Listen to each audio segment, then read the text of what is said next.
Մեր քաղաքական գիծը մեկն է, նույնն է, շարունակելու ենք պայքարել այս իշխանությունների դեմ։ Ինչ վերաբերվում է հանձնաժողովների հրաժարումին, Տիկին Վարդանյան, այդպես չէր։ Քաղաքացիական պայմանագիր կուսակցությունը մի օրվա մեջ որոշում կայացրեց պաշտոնազրկել ազգային ժողովի փոխնախագահ ընդդիմադիր պատգամավորին, հանձնաժողովի նախագահին, որից հետո կարծում եմ, որ նորմալ ցանկացած մարդը, քաղաքական գործիչը այդ անարդարության քաղաքական հաշվեհարդարի դեմ պետք է ունենար կեցվածք։ Կեցվածքն արտահայտվեց Արմեն Գևորգյանի հրաժարականով, որտեղ երբ որ իր գործընկեր երկու հանձնաժողովի նախագահ պաշտոնազրկվում են, մարդը նորմալ չի, որ շարունակի, ոնց որ ոչ մի բան չի փոխվել։ Դեռ ավելին ասեմ, Թագուհի Թովմասյանը որոշեց շարունակել իր աշխատանքը եւ լավ աշխատել։ Բայց քանի որ քաղաքացիական պայմանագրի քիմքին դուր չէր գալիս Թագուհի Թովմասյանի մի շարք հայտարարություններ, նույն ձևի որոշեցին Թագուհի Թովմասյանին պաշտոնազրկել։ Ինչ վերաբերվում է ընտանեկան բռնության հետ կապված այդ օրենքի նախագծին, գիտեք, մեզ համար միանշանակ է, որ կանանց նկատմամբ խտրական վերաբերմունքը, ընտանեկան բռնությունը, ցանկացած բռնություն, ցանկացած անարդարություն պետք է օրենքի խստացումով բացառվի։ Այլ հարց է, որ խորհրդարանական գործունեության մեջ ընդհանրապես չգրված նորմեր կան։ Երբ որ որևէ պատգամավոր որևէ նախագծով հանդես է գալիս, նաև իր ոչ դաշնակից, ընդդիմադիր շրջանակները փորձում է խորհրդակցել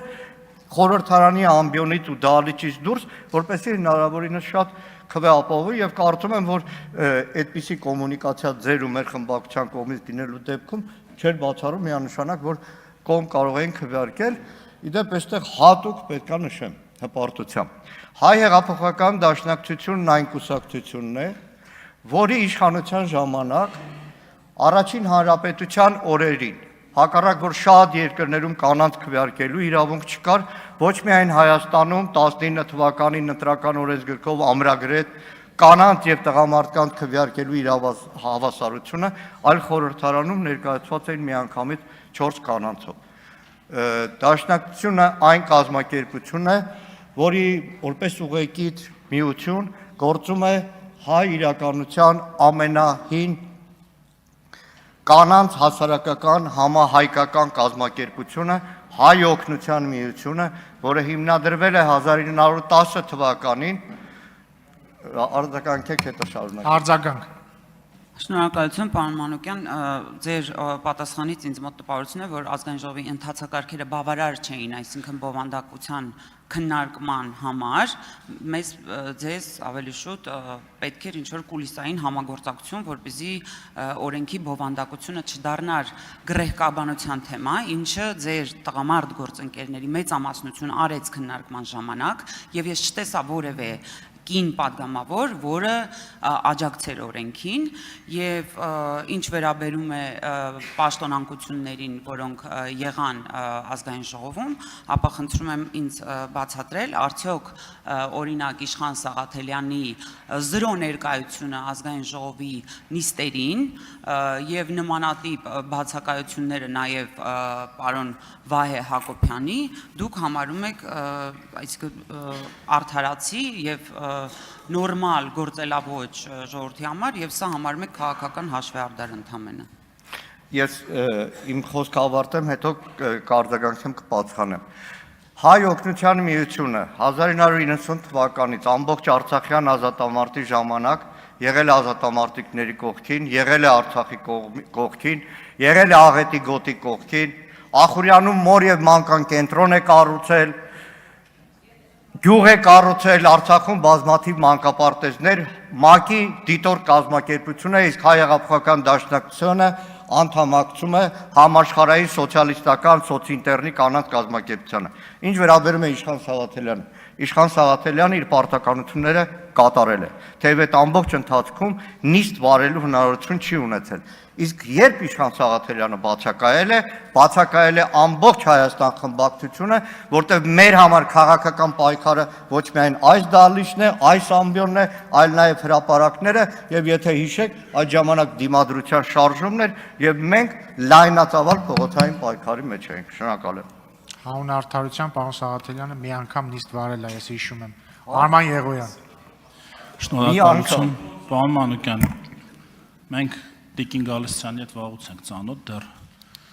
դեմ ենք օտարալեզու դպրոցների։ Ասում ենք Տիկին Գալստյանի հետ դեռ վաղուց ենք ծանոթ, դեռ դեմ ենք օտարալեզու դպրոցների վերաբացման շարժումից, որտեղ պայքարի նույն կողմում էինք, այնպես որ իր մասին շատ հարցեր չունեմ տալու, իրեն բավականին լավ ճանաչում եմ,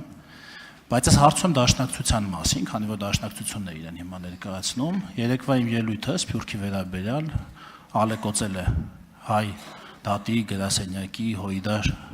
մնացած շարքերը եւ ի պատասխան ես միշտ մի այսպիսի բան եմ լսում, ասում են դե իրենք պաշտպանում են հայկական շահը, հայկական շահը։ Չեն ասում Հայաստանի շահերը կամ հայաստանյան շահը։ Եվ ինձ մոտ հարց ծագեց, այս երկու բառերը արդյոք հոմանիշներ են, հայկական շահը եւ Հայաստանի շահը միշտ նույնական են, եթե միշտ նույնական են, ինչի է օգտագործվում հայկական շահը տերմինը եւ չի օգտագործվում Հայաստանի շահը։ Իսկ եթե հակադիր կարող են լինել երբեմն ժամանակ առ ժամանակ, ապա այդ երկուսից ո՞ր մի շահը պետք է գերադասի հայ քաղաքական գործիչը Հայաստանում։ Մանուկյան, եթե ուզում եք կարող եք չպատասխանել հարցին, որտեղ օրակարգի հետ բացարձակապես կապ չունի եւ որտեղում եմ կապ ունեցող հարցեր տալ։ Լավ առիթ ա տվել, մի քիչ հիշողության թարմացում կանեմ։ Պարոն Եղոյան, նախ երեք դուք ահավոր վատ եւ շատ գրեհիկ եք արտահայտվել հայ ժողովրդի, Հայաստանի Հանրապետության տասնամյակներով շահը սպասարկող մեր ազգային կառույցների նկատմամբ։ Մի վարքյան էլի։ Այստեղ դուք կարտահայտվեցիք Եվրոպայի հայդատի գրասենյակի մասին, Գասպար Կարապետյանի մասին։ Գիտեք, սենց ասեմ, կարծում եմ ամեն նորմալ դաստիարակություն ստացած մարդ միշտ պետքա նախ մեծին հարգի։ Նախ հարգի այն մարդուն, որի հետ ճանապարհ է անցել։ Հարգի այն մարդուն, որը փոքր-ինչ գիտելիք է տվել։ Օրինակ, Եվրոպարլամենտի տարբեր падգամավորների դռները ոնց են բացում, ծանոթացնում, տպավորություն էր, որ դուք ընդհանրապես այդ ամեն ինչի հետ կապ չունեք, բայց դե մարդիկ կան, հիշում են, հիմա Գասպար Կարապետյանը մեծ ահոգի, ամբողջ կյանքը հայրենիքին նվիրած մարդ է, մեծ ահոգի կգտնվի 1000 անգամ այդպիսի բան տեսել է, բայց մի հատ ելույթով անդրադառնալու եմ, բայց մինչև ելույթը, որ վերհիշեք, էլի ժամանակ ունենաք, սա 21 թվականի ապրիլն է, հեռավար կոնֆերանս, կազմակերպությամբ Եվրոպայի հայդատի գրասենյակի եւ Կիպրոսից Եվրոպարլամենտի падգամավորի։